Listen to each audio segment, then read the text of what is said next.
Dedi Budiman, yang berprofesi sebagai sales motivator Indonesia, memberikan tips bagi pelajar untuk jeli melihat peluang sebagai sumber mata pencarian.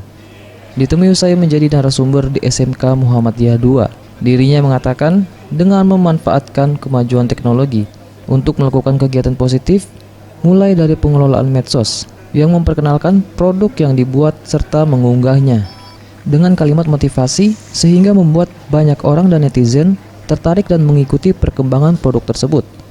Hal inilah yang harus dilakukan para pelajar untuk menciptakan peluang pasarnya sendiri. Kita tahu bahwa di Indonesia ini SMK itu banyak sekali.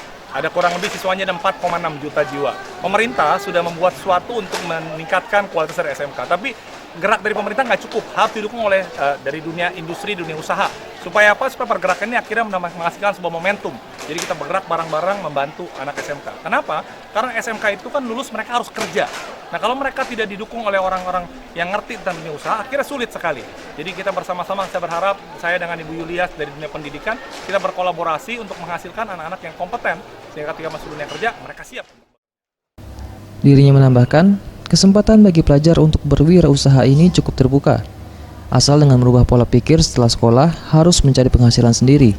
Dengan memanfaatkan kemajuan teknologi di era sekarang, tentunya hal ini cukup mudah dan peluang untuk keberhasilannya sangat besar. Tim Liputan, Sriwijaya TV.